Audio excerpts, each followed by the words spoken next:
In the name of Jesus, amen.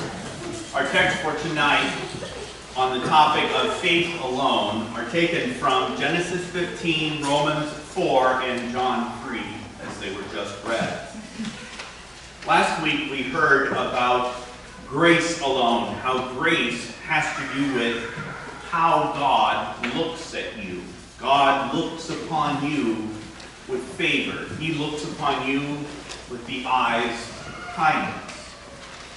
This week, as we talk about faith alone, we consider how it is that we look at God. How it is that our trust points to God alone. And we really begin this little journey with the story of Abraham, as he would later be known.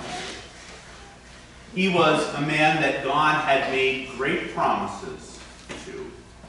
He would be the father of many nations. He would be a blessing, as it were, to the whole world. And that this blessing would come through his own son and heir. But the problem was, quite simply, Abram was an old man, well past the age of having children, and his wife was nearly his same age. So there is a simple problem. How is this going to be done? None of the normal ways such things happen are going to work, it would seem. What are they going to depend upon? Where do they look to try to make sense of this promise of God? So Abram and Sarah kind of cast their eyes around and try and figure out some way of making this true with what they know. Maybe it will be Eliezer, their servant. Maybe he will become their adopted son, as it were. Maybe Abram was supposed to have a child by Hagar, by Sarah's maidservant. There were lots and lots of plans or schemes that they came up with, but every one of them, God said, no, that's not it. That is not how this promise is going to be kept. It finally came to the point, this conversation actually happened several times. This is kind of the middle one. There's another one after this. This conversation came to the point where Abraham is really complaining to God quite clearly. Lord, still waiting, not seeing anything here, no child. And God continued to deliver this promise to him. It was an outrageous promise. It was a promise that made no sense. And in this moment of faith, Abraham trusted the word that God delivered to him. In other words, he had faith. He had faith that when God promised that this was going to happen, it was going to happen. Even if his heart couldn't make sense of it, his eyes, his ears, nothing in him could make sense of how this was going to be done. Only that it was going to be done because God had promised it.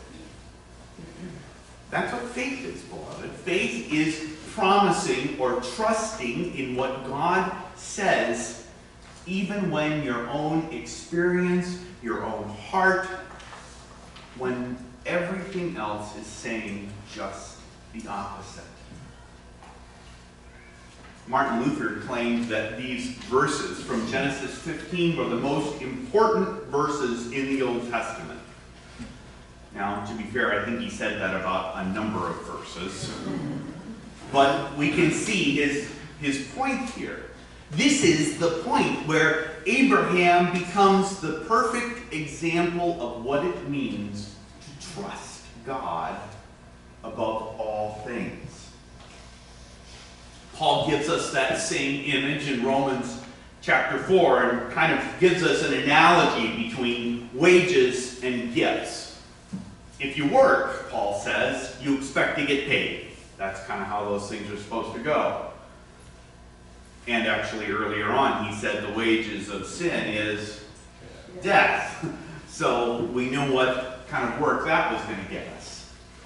But in this case, it wasn't a matter of works. It was a matter of faith, of trusting above all things. Now, we kind of finish this up with these amazing verses from John chapter 3. The verses that we all know as the gospel in a nutshell. For God so loved the world that he gave his only begotten Son. Whoever believes in him will not perish, but might have everlasting life. Now there's a little word in there that we sometimes kind of skip over, and that is the word believes. Whoever believes in him. How does that belief actually happen? Is that belief something that you have to do? Do you have to kind of buck up and get on with it? Well, I don't know about you, but that doesn't sound like belief to me. That actually sounds a lot like, well, work. Faith, belief, trusting is a gift. Every bit as much as grace is a gift of how God looks at you. And so faith is a gift that says, I am trusting you and looking to you, O Lord, even when my heart says otherwise, even when my own life says otherwise. This is why at the time of the Reformation, this was one of the three great solas: grace alone, faith alone, and so on. Faith alone meant faith without works, without anything else that I could add to it, because I don't have it in me. You don't have it in you. But the miracle, of course, is that God gives you that faith. He gives it to you by his word. He gives it to you in his very promises in the scriptures. Hear the word that God delivers to you. Trust in the promises that he gives to you this day. Believe that Jesus has come into the flesh and that God's love is for you. Because that is what faith alone is all about. In the name of Jesus. Amen. Now the peace of God, which passes all understanding, keep your hearts and minds in true faith to life everlasting. Amen.